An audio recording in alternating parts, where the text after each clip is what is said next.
ตั้งเวลาผิดไปตั้งไว้30 นาทีความจริงยัง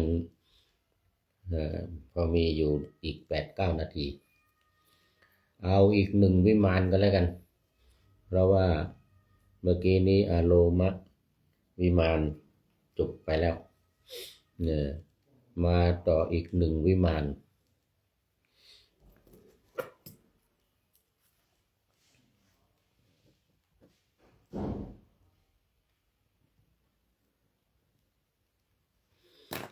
มาต่ออีก1 วิมาน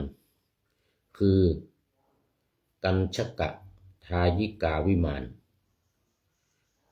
ว่าด้วยผลบุญที่ทำให้ไปเกิดในกัญชิกาทายิกาวิมานก็เหมือนเดิมท่านพระมหาโมคคัลลานะถามเทพธิดาองค์หนึ่งเธอก็ตอบว่า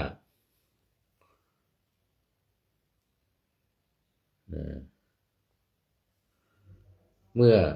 ชาติก่อนฉันเกิดเป็นมนุษย์มีจิตเลื่อมใสได้ถวายน้ำข้าวอันปรุงด้วยพริกและใส่น้ำมันอันเจียวแล้วและปรุงด้วยดีปรีกระเทียมขิงข่ากระชายแด่พระพุทธเจ้าผู้เป็นเผ่าพันธุ์แห่งพระอาทิตย์ซึ่งประดับอยู่ณพระนครอันทกวินทะดิฉันจึงได้เสวยทิพยสมบัติเช่นนี้นางแก้วนางแก้วเทพธิดานางแก้วเทพธิดาผู้งดงามด้วยสัพพะสัลลพางผู้งดงามด้วยสัลลพางกายเนี่ยนะสามีไม่จืดจางในการมองในการชมได้รับอภิเษกเป็นเอกอัครมเหสีของพระเจ้าจักรพรรดิราชก็ยังไม่เทียบเท่าเสี้ยวที่16แห่งการถวายน้ำข้าวนั้นนะทองคำแท่งตั้ง100 แท่งม้าอัสดร100 ม้ารถอันเทียมด้วยนี่อ่านยากเหลือเกินตัวมันเล็กอันเทียมด้วยม้าอัสดร100 คันนางราชกัญญาอันประดับประดาด้วยแก้วมุกดาแก้วมณีและ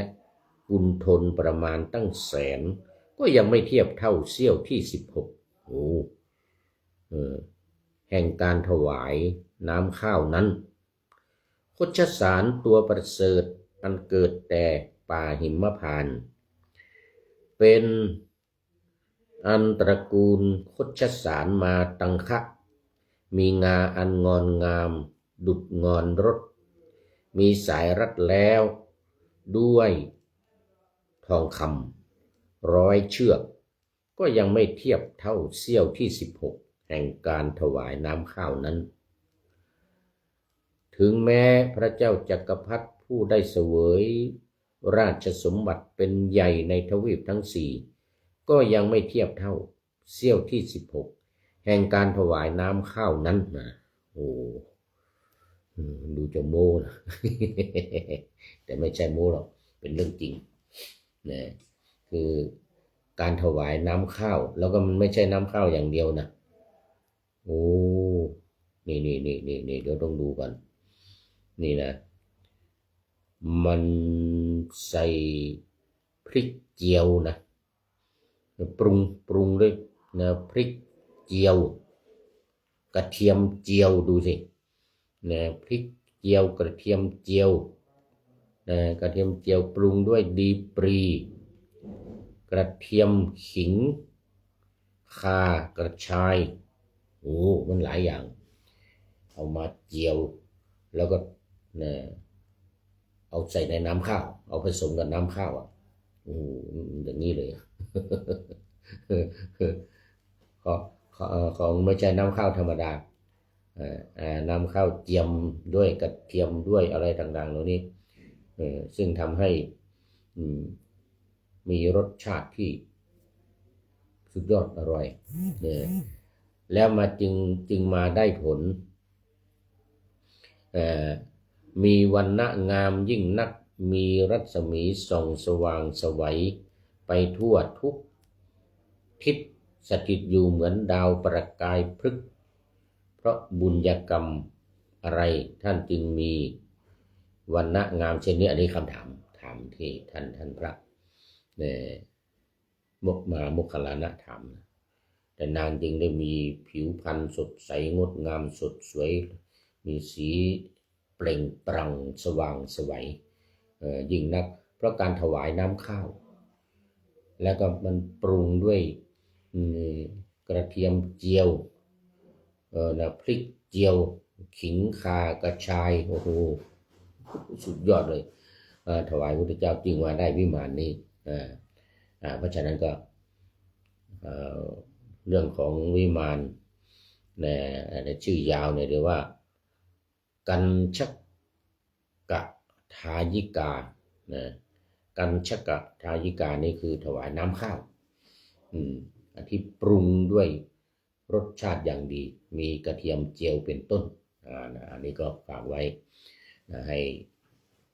ท่านทั้งหลายต่อไปใครจะได้อยากจะไปอยู่วิมานที่สวยงามเนี่ยต้องถวายน้ำข้าวนะ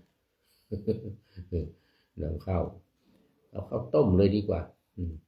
เฉพาะน้ำข้าวมันจะไม่ค่อยอิ่มแต่ถ้าอยากจะได้ความสวยงามอย่างนี้เอาแค่น้ำข้าวมันก็ข้นเลยนะน้ำข้าวมันก็ข้นเดียนะมันก็มีข้าวอยู่ด้วยแต่ก็สำคัญคือปรุงนะปรุงด้วยกระเทียมเจียวพริกเจียวข่ากระชายพวกนี้นะเจียวให้มันกลิ่นหอมๆแล้วก็ผสมกับน้ำข้าวถวายพระพุทธเจ้าถวายพระก็จะได้บุญได้อานิสงส์ได้วิมานที่ชื่อว่ากัญชกทายิกาวิมาน